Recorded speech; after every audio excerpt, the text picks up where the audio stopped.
5টি সিটি কর্পোরেশনের প্রার্থী ঘোষণা করেছি এবং খুব শীঘ্রই অন্য সিটি কর্পোরেশনগুলোতে আমরা আমাদের প্রার্থী ঘোষণা করব। একই সাথে আমাদের উপজেলা পরিষদ এবং পৌরসভাগুলোতে আমরা উপজেলা চেয়ারম্যান এবং পৌরসভা মেয়র পদপ্রার্থী এনসিপি সমর্থিত আমরা প্রাথমিকভাবে ঘোষণা করতে যাচ্ছি।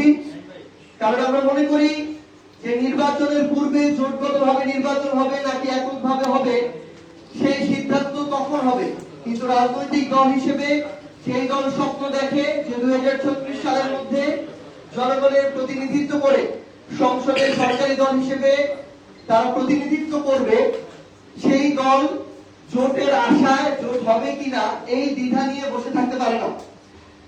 সেই জায়গা থেকে আমরা এককভাবে একই সাথে আমাদের দলীয় সাংগঠনিক যে ভিত্তি সেটাকে শক্তিশালী করার জন্য এবং স্থানীয় পর্যায়ে আমাদের যারা নেতৃবৃন্দ রয়েছেন তাদের প্রস্তুতির জন্য তারা যেন যথেষ্ট সময় পায় সেই লক্ষ্যে আমরা আমাদের উপজেলা চেয়ারম্যান পদপ্রার্থী এবং পৌরসভা মেয়র পদপ্রার্থী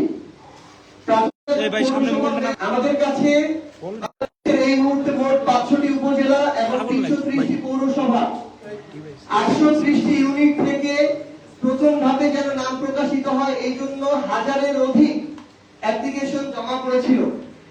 সেই পরীক্ষা আমরা প্রাথমিকভাবে 100 জনের নাম ঘোষণা করছি এবং আগামী যে ঈদ আসছে ঈদের পূর্বেই আমরা আশা করছি এই মাসের 20 তারিখে আজকে থেকে 10 দিন পরে আমরা দ্বিতীয় ধাপে আবারও 100 জন প্রার্থীর নাম ঘোষণা করব।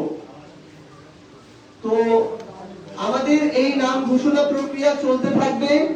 আমাদের সারা দেশ থেকে এনসিপিতে যারা বিভিন্ন পর্যায়ে দায়িত্বে আছেন নেতৃত্ব দিচ্ছেন কিংবা অন্য কোন রাজনৈতিক দলের যারা পরিশ্রমী গ্রহণযোগ্য যারা মানুষের উপরে কখনো নিপীড়নের সাথে সম্পৃক্ত ছিল না, যাদের সাথে ফ্যাসিস্টদের সরাসরি সম্পৃক্ততা বা তাদের ফৌজদারি অপরাধের সম্পৃক্ততা ছিল না, তারা অন্য যে কোনো রাজনৈতিক দলেরই হোক না কেন তারা এনসিপির প্রার্থী হওয়ার জন্য আবেদন করতে পারবে।